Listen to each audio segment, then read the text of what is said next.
Olá, eu sou a professora Luciana Leal, sou professora de literatura da Unespar, Universidade Estadual do Paraná, campus de Paranavaí. Estou aqui hoje no 4º Congresso Latino-Americano de Desenvolvimento Sustentável para proferir uma palestra que se intitula Ler para Adiar o Fim, reflexões sobre Ailton Krenak e a importância dos clubes de leitura. Eu quero parabenizar toda a organização do evento, agradecer ao convite da professora Sandra Medina Benini por ter a oportunidade de estar falando com vocês hoje. Então, o livro que eu vou tratar nessa fala é esse aqui, Ideias para Adiar o Fim do Mundo, do Ailton Krenak. Então, é uma alegria estarmos aqui hoje, mesmo que remotamente, para conversar sobre esse livro, que embora ele seja pequeno no tamanho, ele é imenso naquilo que ele provoca em nós. Então esse livro, Ideias para Adiar o Fim do Mundo, de Ailton Krenak, ele é um texto que nos convida a pensar e sobretudo a sentir. Sentir o mundo, sentir a vida e a sentir a nós mesmos como parte de algo muito maior. Então a gente vive num tempo em que se fala com frequência em crise ambiental, em colapso climático, em fim do mundo. E essas expressões, elas se tornaram assim familiares, mas talvez por estarem assim tão repetidas, tenham perdido um pouco da sua força. E Krenak, ele nos devolve essas palavras com um peso que a gente pode considerar assim, um peso original.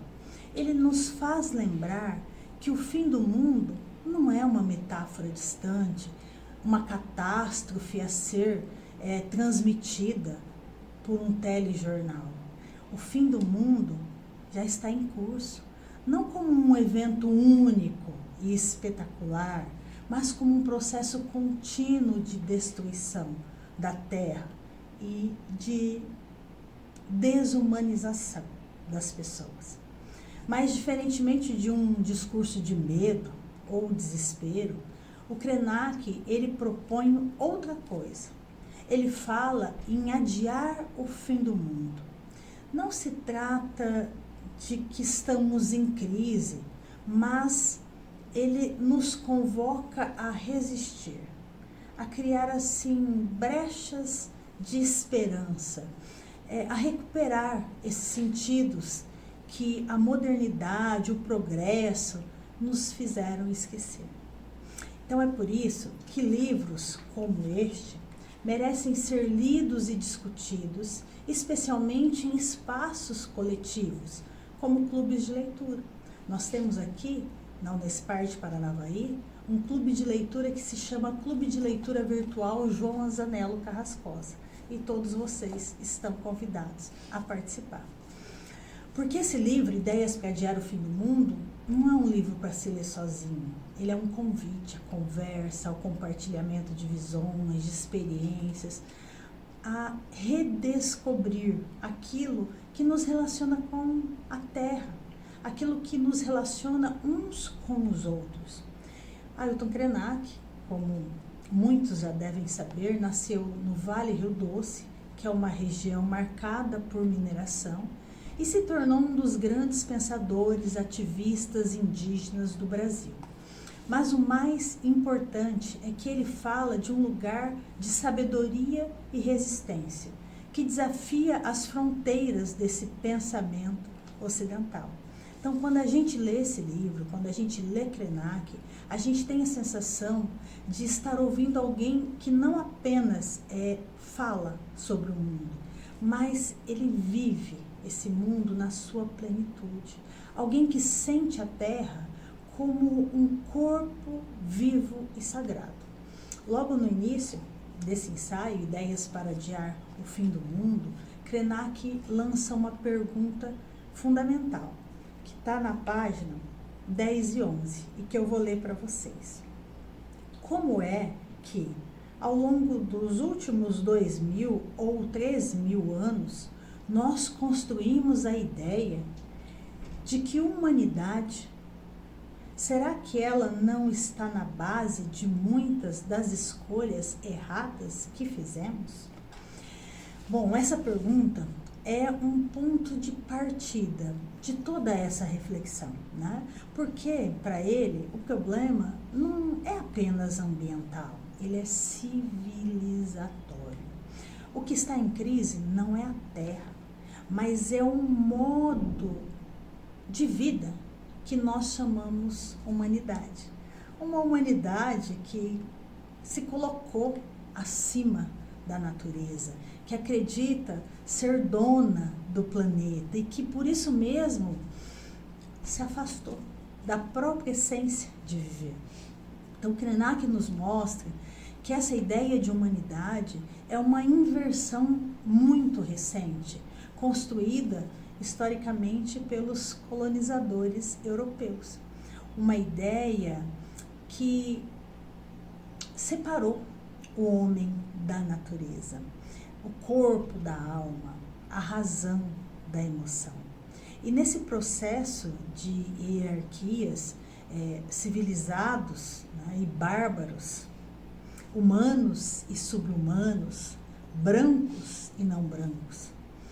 Então ele nos lembra que os povos indígenas, as comunidades tradicionais, os que vivem, né, nas margens dos rios e nas beiras dos oceanos, eles foram vistos como meros humanos, porque não se enquadravam nesse modelo de humanidade que a modernidade impôs. Então, o que ele denuncia é que esse modelo continua agindo ainda hoje, e com novas máscaras, é claro. Chamamos assim de desenvolvimento sustentável, de progresso, mas muitas vezes estamos renovando as mesmas formas de exploração. Na página 19, Krenak vai afirmar: enquanto a humanidade está se distanciando do seu lugar, um monte de corporações espertalhonas vai tomando conta da Terra. Ele descreve com ironia o mundo das grandes empresas que devoram as florestas, as montanhas, os rios e depois tentam nos convencer de que a gente pode viver bem em ambientes artificiais, tomando remédios, consumindo distrações.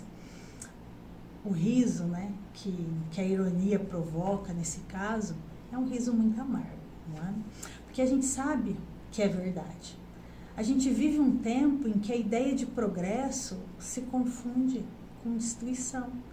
E a natureza, ela é vista como um obstáculo a ser superado. Mas o Krenak nos devolve essa possibilidade de pensar diferente. Ele nos lembra que para muitos povos a terra é a grande comunidade viva. Então as pedras, as montanhas, os rios, tudo tem espírito, todos têm voz. Então ele aponta que os povos Hopi nos Estados Unidos chamam as pedras de irmãs e que nos Andes há comunidades que consideram as montanhas como parte da família.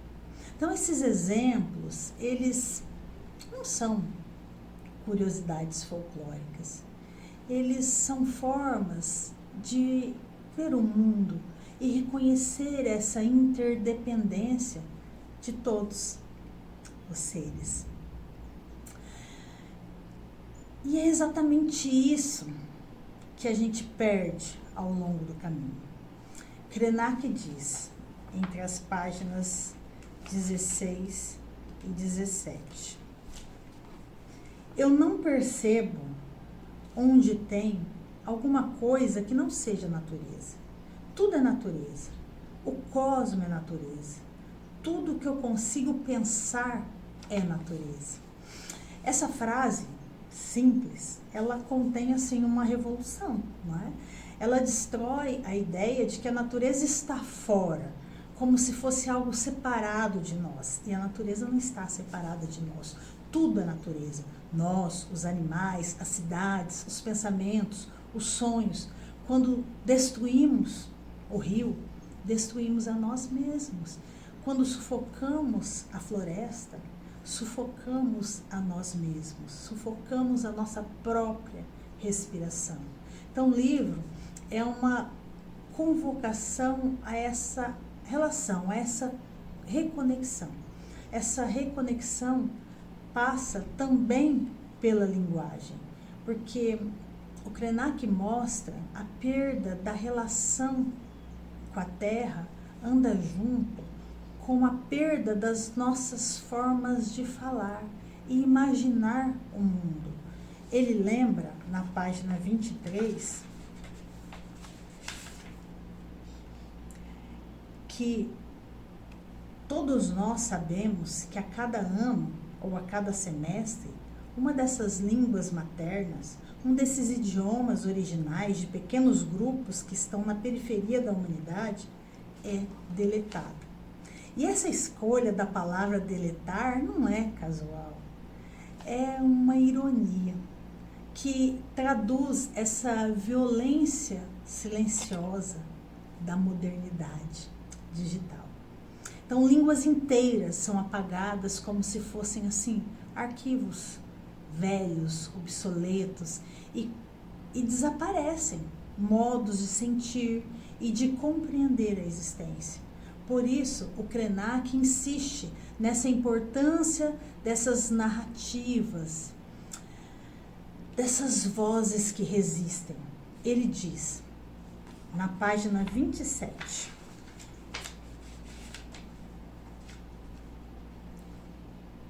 e a minha provocação sobre adiar o fim do mundo é exatamente sempre poder contar mais uma história.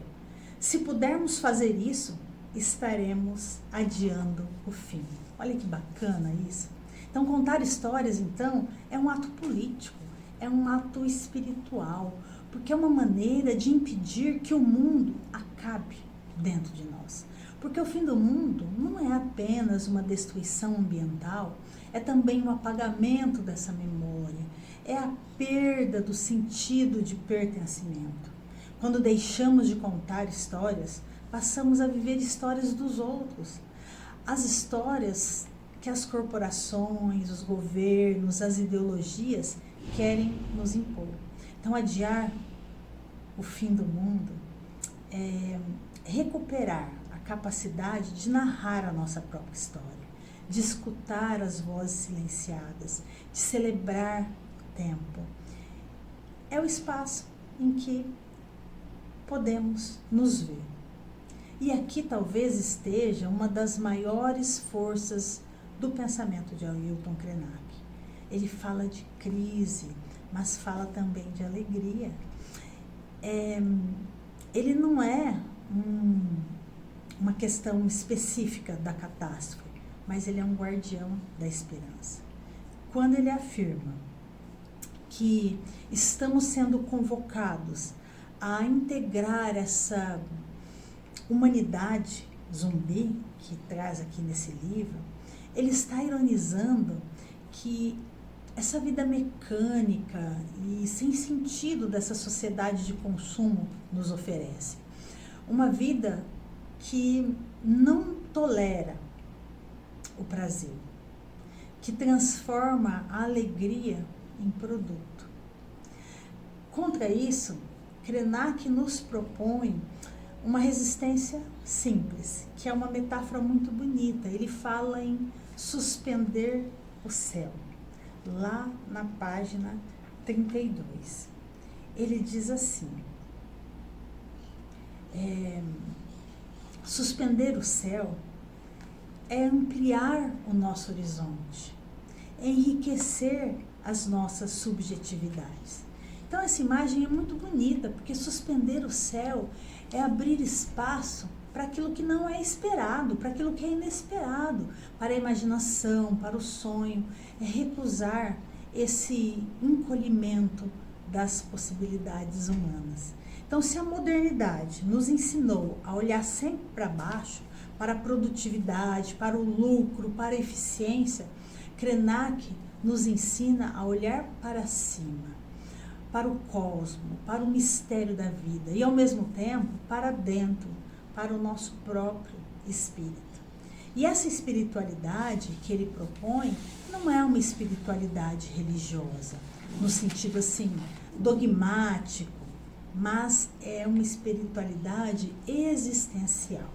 É o reconhecimento de que nós somos parte de um todo e de que a gente precisa reaprender a viver em comunhão.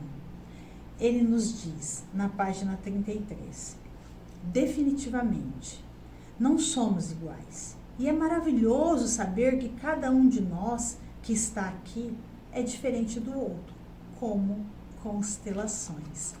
Então, essa diversidade entre as pessoas, seres, é o que dá beleza a esse mundo. O problema não é a diferença, mas essa tentativa de apagar essa diferença.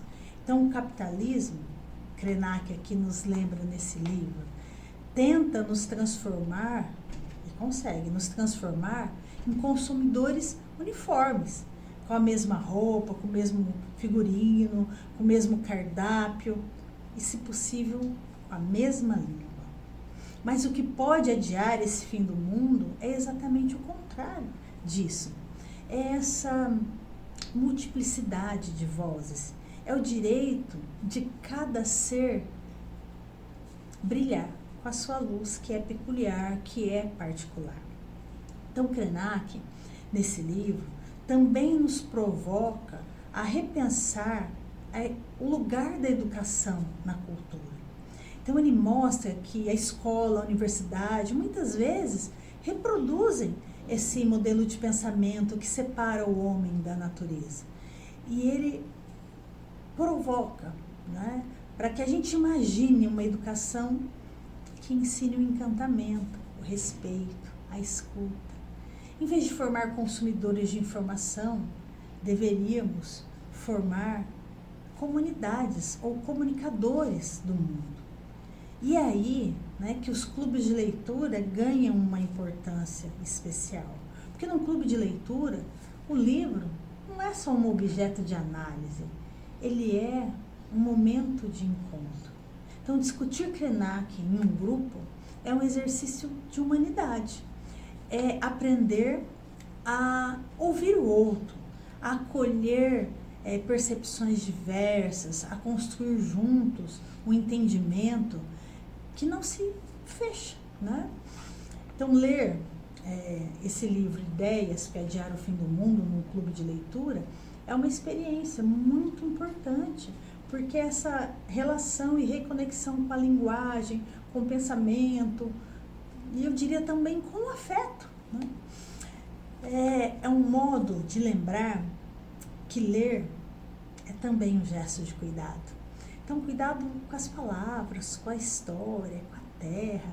Então, quando nos reunimos para conversar sobre um livro como este, nós estamos fazendo aquilo que Krenak propõe, que é uma pequena vitória contra o esquecimento. Então, Krenak nos mostra que o fim do mundo não é um evento absoluto. Ele acontece todos os dias, quando deixamos de olhar para o outro nos olhos, quando perdemos a capacidade de nos maravilhar, quando perdemos a capacidade de nos emocionar, de nos entristecer, de ficarmos indignados. Quando achamos que viver é apenas ser produtivo.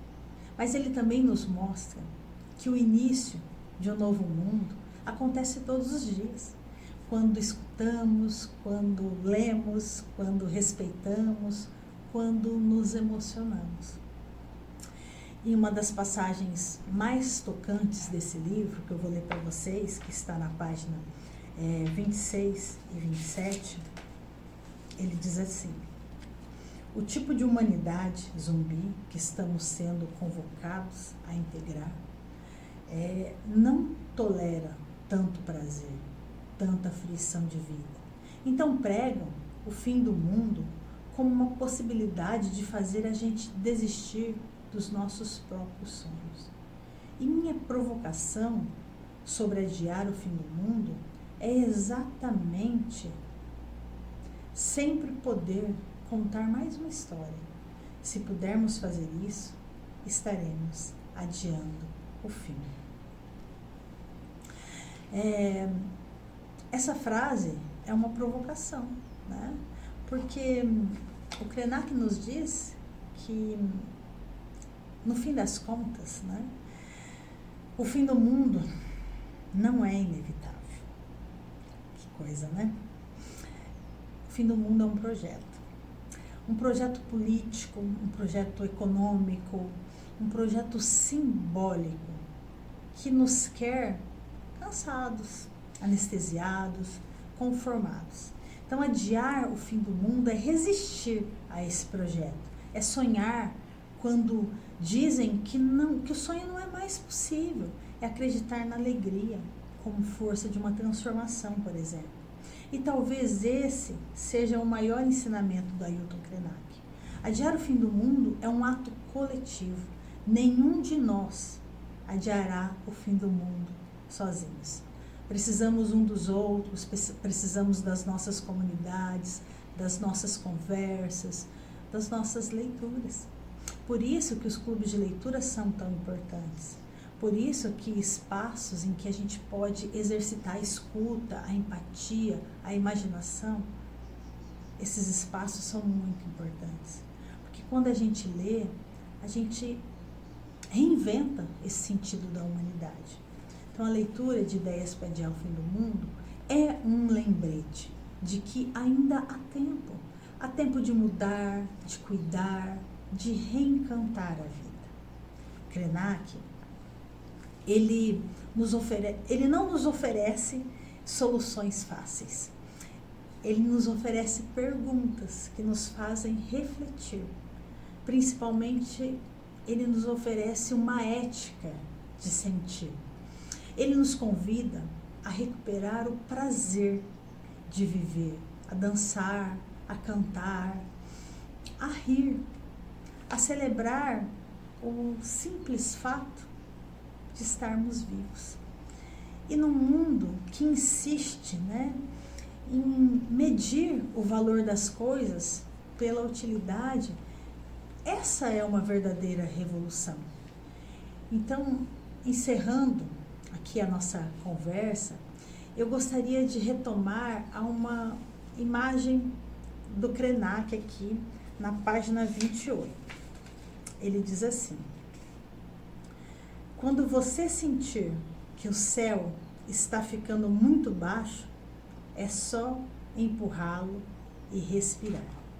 Talvez seja isso o que fazemos quando a gente lê um livro como esse. A gente empurra, né, o céu um pouco mais alto. A gente abre espaço para a esperança. A gente respira juntos. Enquanto houver alguém disposto a contar mais uma história, a ler um outro livro, enquanto houver alguém disposto a escutar essa história, o mundo ainda pode ser adiado por mais um dia. Muito obrigada e um excelente evento a todos e a todas.